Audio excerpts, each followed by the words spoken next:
Hi everyone, this is Teacher Rafael, and today I will be discussing about scoring and evaluating performance tasks. Performance assessments require students to exhibit the extent of their learning through a demonstration of mastery by performing a task or by producing a product. The second essential part of evaluating performance assessments is to have a well-developed, clear approach to scoring and evaluating the extent to which different levels of the criteria are demonstrated. There are three common approaches to scoring according to Macmillan 2018. These are checklists, rating scales, and rubrics. And there are two main types of rubrics, holistic and analytic. A checklist is a simple listing of the criteria or dimension, such as behaviors, traits, or characteristics that can be scored as either present or absent. It is the most common and easiest instrument to use. You will simply check whether or not each criterion was met or each dimension demonstrated. Checklists are good for evaluating a sequence of steps that are required. For example, to evaluate whether a student followed the proper steps in using a microscope. And checklists are scored as yes or no, present or absent, 0 or 1 point basis. Here is an example of a checklist for evaluating a PowerPoint presentation adopted from Macmillan 2018. Here we have 9 statements pertaining to PowerPoint presentation, and the respondent will just check either yes or no. Let's now go to rating scales. A rating scale is used to indicate the degree to which a particular dimension is present beyond a simple yes or no. It provides a way to record and communicate qualitatively different levels of performance. Several types of rating scales are available, and we will consider the three: numerical, qualitative, and numerical qualitative combined. Numerical scale uses numbers on a continuum to indicate different levels of proficiency in terms of frequency or quality. The number of points on the scale can vary as few as 2 to 10 or more. The number of points is determined on the basis of the decision that will be made.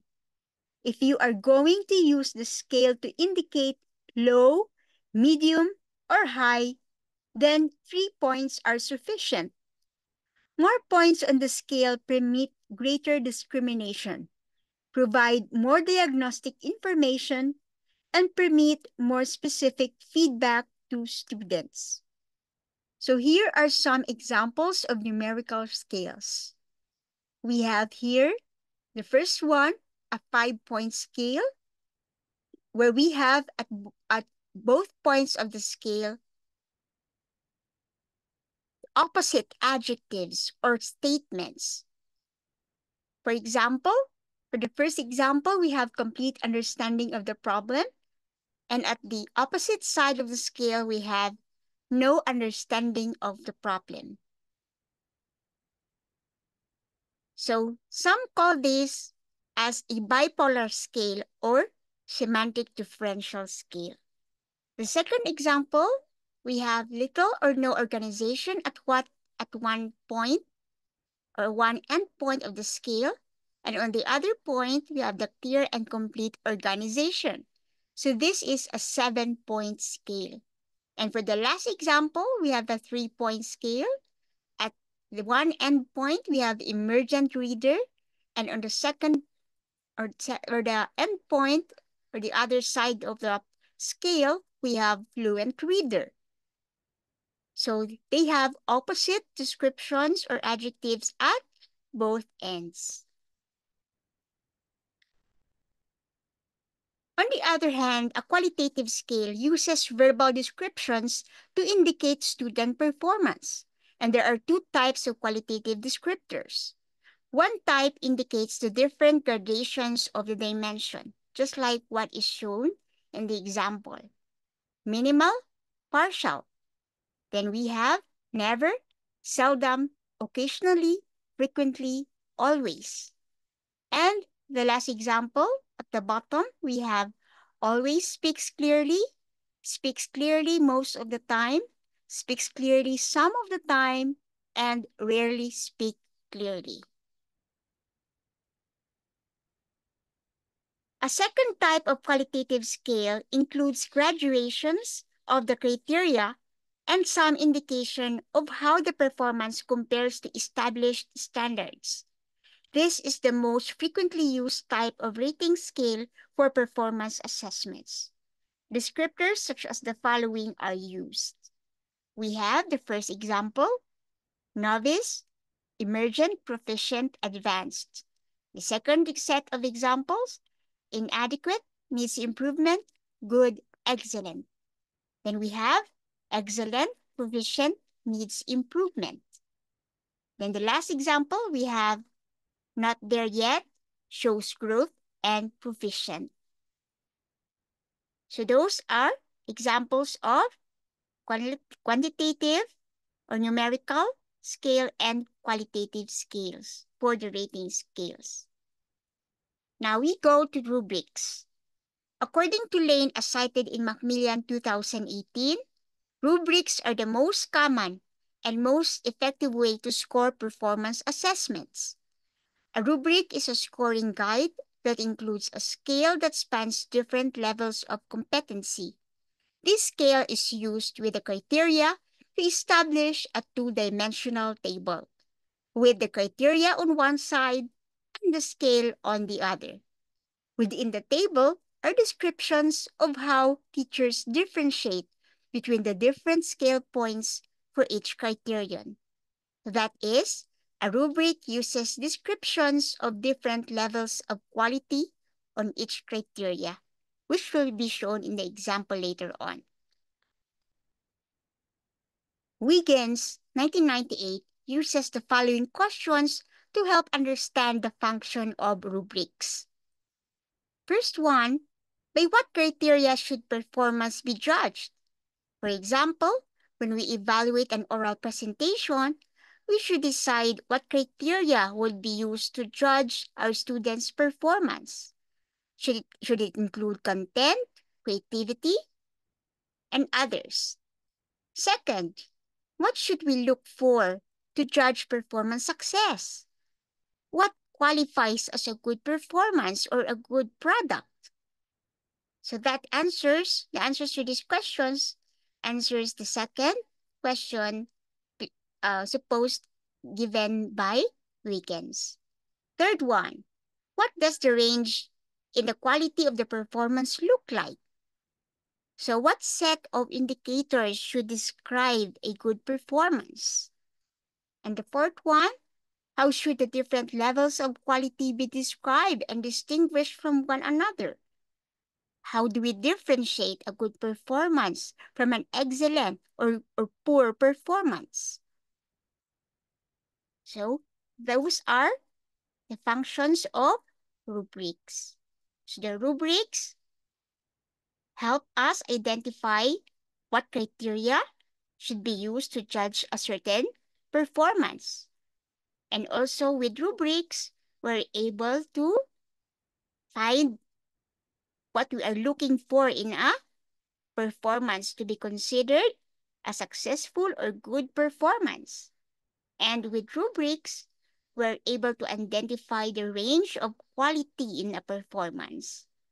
And with rubrics, we're able to differentiate the different levels of quality of performance. Now we go to the types of rubrics. A holistic rubric is one in which each category of a scale contains several criteria, yielding a single score that gives an overall impression or rating. So advantages of using holistic rubric are its simplicity and the ability to provide a reasonable summary rating. All the traits are efficiently combined, the work is scored quickly, and only one score results. For example, in gymnastics, if a student receives a single holistic score between 1 and 10, in which separate judgments for various dimensions such as flexibility, balance, position, etc. are combined. The disadvantage of holistic score is that it reveals little about what needs to be improved. Thus, for feedback purposes, holistic scores should provide uh, holistic scores provide little specific information about what the student did well and what needs further improvement. So when the purpose of the assessment is summative, at the end of a unit or course, a holistic rubric is appropriate. So this is an example of holistic rubric for graphic display of data. So you can see here that descriptors or descriptions are combined for each score. And you come up with one score or one single score at the end of the scoring. Now we go to analytic rubric. An analytic rubric is one in which each criterion receives a separate score. If analytic rubric were used in gymnastics, each criterion such as flexibility, balance, and position would be scored separately. This kind of rubric provides much better diagnostic information and feedback for the learner and is more useful for formative assessments. Students are able to see their strengths and weaknesses more clearly. They are able to connect their preparation and effort with each evaluation. However, analytic rubrics take longer to create and score. So here is an example of analytic rubric, the same for graphic display of data, but this time the levels of performance are shown by numbers 0, 1, 2, and 3, and the criteria titled labels, scales, accuracy, and legibility are shown. Specific descriptors are also shown for each criterion and level of performance. To discuss further on checklists, rating scales, and rubrics, especially on how to create them, kindly watch my videos, which links I have posted on the description. Now, we see the differences between holistic and analytic rubric. So with holistic rubric, we arrive at a single score. The descriptions are combined together, whereas with analytic rubric, we have criteria on the first column. Then we have performance levels at the top. Here, in this example, we have performance levels such as poor or inadequate, which receives a score of 1, emerging or beginning, which receives a score of 2, proficient or accomplished, with a score of 3, and advanced or exemplary, worth 4 points. So, and we have here the empty boxes there. Those are the spaces for the descriptions. So for analytic rubric, we have criteria, level of performance, and descriptions for each criterion and level of performance. So this figure was adapted from Macmillan 2018. So what are the guidelines in writing and implementing rubrics? First one, be sure the criteria focus on important aspects of the performance. Because it is not feasible to include every possible way in which performances may differ, you need to identify those that are most important. For example, if you are making judgments about writing and use mechanics as one of the criteria, It would not be practical to include every grammatical rule in characterizing the descriptions. Focus on the most important aspects. Second, match the type of rating with the purpose of the assessment. If your purpose is more global and you need an overall judgment, a holistic scale should be used. If the major reason for the assessment is to provide feedback about the different aspects of the performance, then an analytic approach would be best. Number 3, descriptions of the criteria should be directly observable. Try to keep the descriptions focused on behaviors or aspects of products or skills that you can observe directly. Avoid high inference criteria that are judged on the basis of behavior, such as attitudes, interests, and efforts, because the behaviors are easily faked and are more susceptible to rater error and bias. For example, we have poor criterion or descriptors such as demonstrates a positive attitude towards learning keyboarding skills. So obviously, we cannot accurately or objectively observe positive attitude. Hence, we can improve it by saying voluntarily gives to the teacher or other students 2 reasons why it is important to learn keyboarding skills. So, in this improved statement or description, we can easily observe the behavior. Now we go to number 4. Criteria should be written so that students, parents, and others understand them. Pay attention to wording and phrases. Write so that students easily comprehend the criteria. It is also helpful to ask the students whether they understand the criteria and also provide examples of student work that illustrate different descriptions. So it's important that when we are assigning tasks to our students, we also present with the task the criteria or the scoring criteria or scoring tool that we're going to use in grading their performance. And for example, we're going to use rubrics. It's important that the students understand the criteria from which their performance will be scored. And it's important that they understand these criteria, okay? And it will be best also if they can also contribute to the creation of this rubric. And the teacher can provide examples that show a good work or an excellent work or a poor output or product so that students have an idea of what is expected from their performance or from their product or output. Number 5, characteristics and traits used in the scale should be clearly and specifically defined. You need to have sufficient detail in your descriptions so that the criteria are not vague. If a few general terms are used, observed behaviors are open to different interpretations. The wording needs to be clear and unambiguous. For example, rather than saying construction is sound, you can be more specific by saying pieces fit together. Pieces fit firmly together, sanded to a smooth surface. Glue does not show. Varnish is even.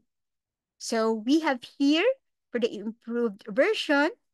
Now it's more detailed compared to the poor description, which is quite vague and may arrive to different interpretations.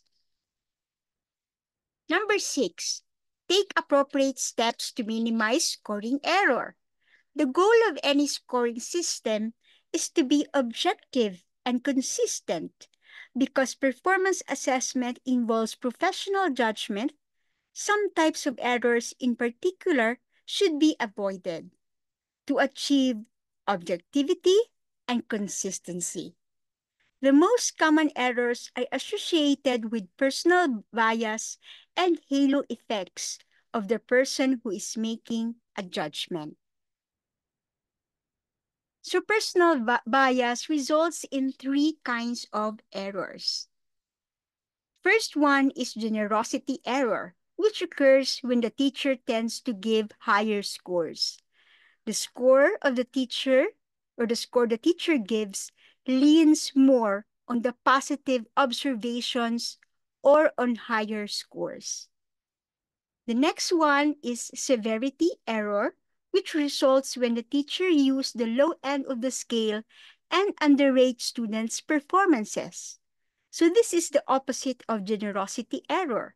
Here, the teacher leans more on the negative observations and would tend to give lower scores.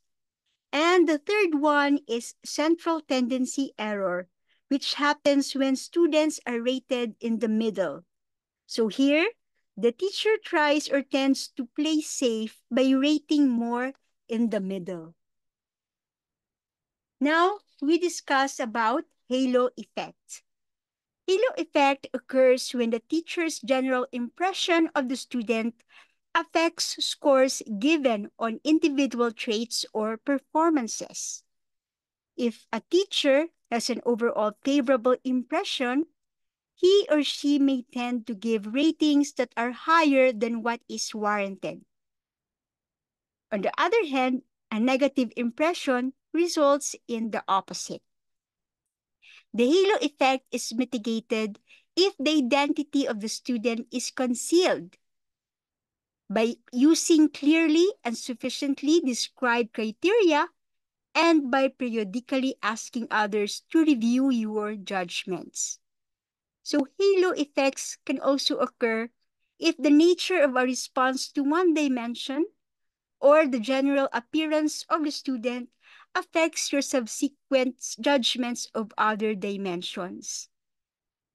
For example, when a student rates when a teacher rates a student's performance in gymnastics and gives a high score on the first criterion or dimension, let's say on flexibility, halo effect happens when the teacher rated high on the other dimensions such as balance and position, only because he gave a high rating on the first criterion or dimension.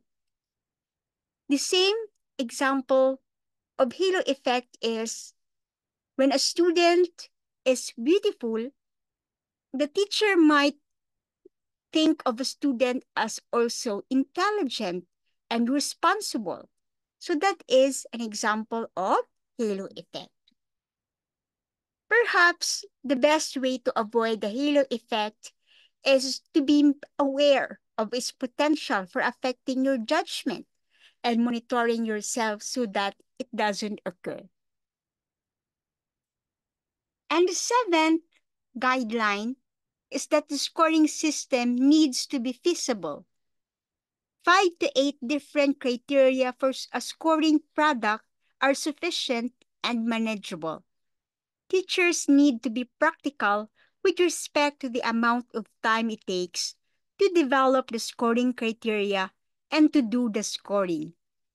Also, if holistic descriptions are too complex, it is difficult and time-consuming to keep all facets in mind. Generally, students will be able to focus only on a limited number of aspects of the performance.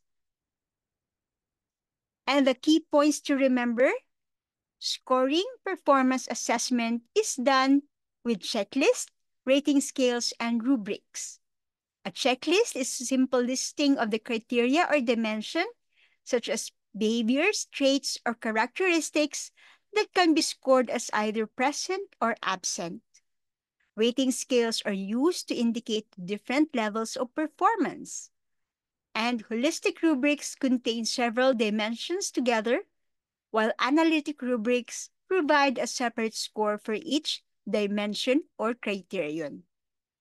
High-quality scoring criteria focus on important aspects of the performance, match the type of rating with the purpose of the assessment, are directly observable, are understandable, are clearly and specifically defined, minimize error, and are feasible. So that ends our discussion on scoring and evaluating performance tasks. And these are the references used for this video.